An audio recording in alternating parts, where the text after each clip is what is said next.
বিশ্ববিদ্যালয়ে অথবা অন্যান্য উচ্চশিক্ষা প্রতিষ্ঠানে যারা পড়াশোনা করছে তারা কতক্ষণ পড়াশোনা করবে, কতক্ষণ পড়লে তারা যেই বিষয়ে পড়াশোনা করছে সে বিষয়টি তাদের আয়ত্তে আসবে, এটি নিয়ে আমাদের আসলে পরিষ্কার কোনো ধারণা নেই। আমি বিভিন্ন সময় আমাদের শিক্ষার্থীদের জিজ্ঞেস করেছি যে তারা কতক্ষণ তাদের সাবজেক্ট যে ডোমেইন সেখানকার বিভিন্ন যে কোর্স আছে সেই কোর্সগুলো বিষয়ে তারা পড়াশোনা করে। বেশিরভাগ সময় আমি যে উত্তরটি পেয়েছি সেটি হচ্ছে বড় জোর ক্লাসের বাইরে তারা ঘণ্টাখানেক, আধা ঘন্টা বা হাইয়েস্ট 2 ঘন্টা এরকম উত্তর পেয়েছি যে দৈনিক তারা হয়তো এতখানি সময় তারা তাদের সাবজেক্টের উপরে দেয়। যারা নিয়মিতভাবে তাদের পরীক্ষায় ভালো করে তারা তুলনামূলকভাবে একটু বেশি সময় দেয়, কিন্তু প্রায় বেশিরভাগ শিক্ষার্থী আসলে পরীক্ষার আগে বা পরীক্ষার সময় ছাড়া আসলে অন্য সময় পড়াশোনা করছে না। তারা নানান কাজে তাদের সময় ব্যয় করছে। তাদের আড্ডা বলি অথবা তাদের ইনকামের সাথে সংশ্লিষ্ট কিছু বিষয় থাকতে পারে, টিউশন থাকতে পারে অথবা হয়তো পার্ট টাইম কোনো জব থাকতে পারে, এরকম কিছু বিষয়ে তারা সময় দিচ্ছে। ক্লাসে তারা সময় দিচ্ছে, অনেকেই হয়তো ক্লাস করছে রেগুলারলি। আর এর বাইরে যেই সময়টা তারা কাটাচ্ছে সেটি বিভিন্ন ডিজিটাল ডিভাইস অথবা নানান আনপ্রোডাক্টিভ কাজ। কিন্তু আমি যদি একটু সুনির্দিষ্টভাবে একটা গঠনমূলক সময় বিভাজন করি আমাদের যেই 24 ঘন্টা আছে সেখানে, তাহলে একজন শিক্ষার্থী কিন্তু তার যেই ক্লাসরুমের যেই সময় সে দেয় একটি বিশ্ববিদ্যালয়ের যখন সকাল থেকে দুপুর পর্যন্ত অথবা বিভিন্ন সময় যে ক্লাস হয় তার বাইরে সে কিন্তু চাইলে কমপক্ষে 5 থেকে 6 ঘন্টা এবং কখনো কখনো 8 ঘন্টা পর্যন্ত আসলে পড়াশোনা করতে পারে।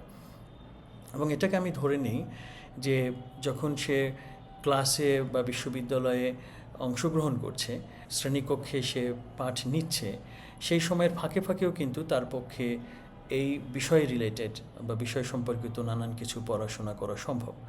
আর যখন সে বাসায় ফিরবে সেই সময়টায়ও তাকে কমপক্ষে 2 ঘন্টা থেকে 3 ঘন্টা সময় সে কিন্তু খুব সলিড এবং সুনির্দিষ্টভাবে তার এই বিষয় সংশ্লিষ্ট নানান টপিক পড়াশোনার ক্ষেত্রে সে দিতে পারে। কিন্তু বেশিরভাগ সময় আমরা দেখি শুধু শ্রেণীকক্ষেই আসলে তারা যেটুকু সময় দিচ্ছে এবং সেটি কিন্তু পূর্ণ মনোযোগের সাথে দেওয়া হয় না।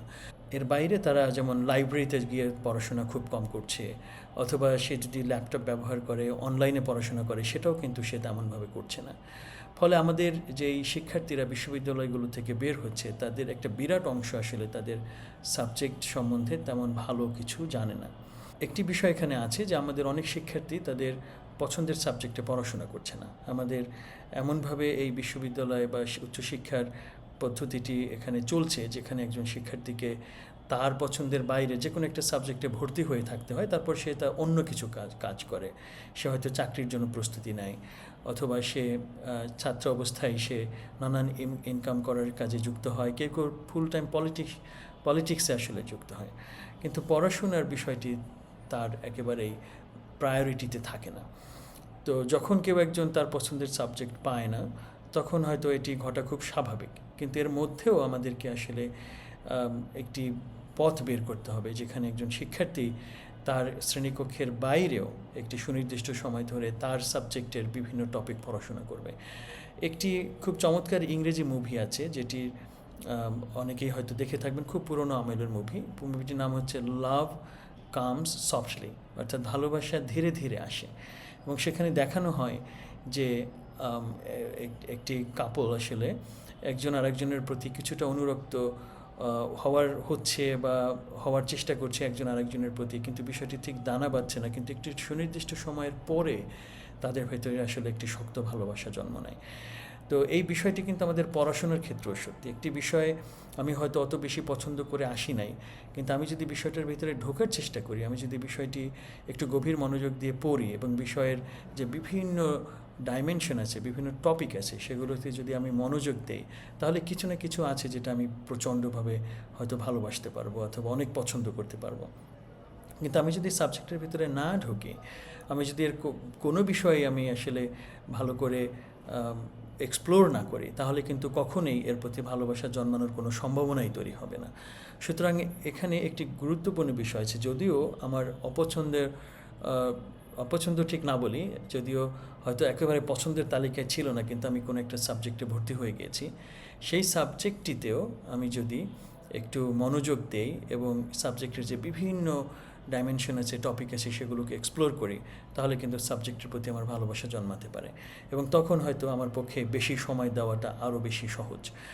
সুতরাং আমি শিক্ষার্থীদের খুব আহ্বান জানাবো এবং যারা অভিভাবক আছেন তাদেরকেও আহ্বান জানাবো যে আপনারা নজর দেন যে আপনাদের সন্তান আসলে কত ঘন্টা পড়াশোনা করছে এবং সে তার সাবজেক্ট রিলেটেড পড়াশোনা করছে কিনা, সে যেই বিষয়ে ভর্তি হয়েছে সেই বিষয়ের যে ডোমেইন সেটা সম্বন্ধে একটি ভালো ধারণা সে নিচ্ছে কিনা।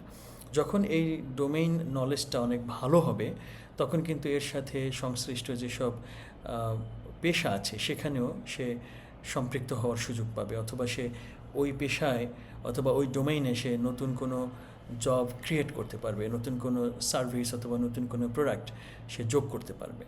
এটি যে কোনো বিষয়ে হতে পারে। যারা ইভেন ধরেন ভাষায় পড়াশোনা করছেন, লিঙ্গুইস্টিক্স পড়ছেন, তিনিও কিন্তু এআই সেক্টরে কাজ করতে পারেন। তিনিও হয়তো বড় একটি টেক কোম্পানিতে কাজ করতে পারেন। যিনি সাইকোলজি পড়ছেন তাকেও কিন্তু একটি বড় টেক কোম্পানি হায়ার করতে পারে, কারণ সেই টেক কোম্পানিরও আসলে সাইকোলজিক্যাল নানান রকম সাপোর্ট দরকার। সুতরাং কে কোন সাবজেক্টে পড়াশোনা করছি যে সেটা ম্যাটার করছে না, ম্যাটার করছে যে আপনি কতখানি ভালো, এবং ওই ভালোত্বটুকু যদি আপনি সম্পূর্ণ ধারণ করতে পারেন এবং প্রকাশ করতে পারেন, তাহলেই কিন্তু একসময়ে পৃথিবীর যে কোনো জায়গায় আপনার জন্য সবচেয়ে ভালো একটি কর্মক্ষেত্র তৈরি হতে পারে। সুতরাং আমি আহ্বান জানাবো যারা এখন বিশ্ববিদ্যালয়ে পড়াশোনা করছে এবং কলেজে পড়াশোনা করছে, তারা যেন দিনে কমপক্ষে 8 থেকে 12 ঘন্টা সময় পড়াশোনার কাজে ব্যয় করে এবং তার সাবজেক্ট যেটা আছে সেই বিষয়ে সে সম্পৃক্ত হয় ক্লাসরুম এবং ক্লাসরুমের বাইরে। তাহলেই তাদের জন্য একটি সুন্দর একাডেমিক ভবিষ্যৎ অপেক্ষা করবে।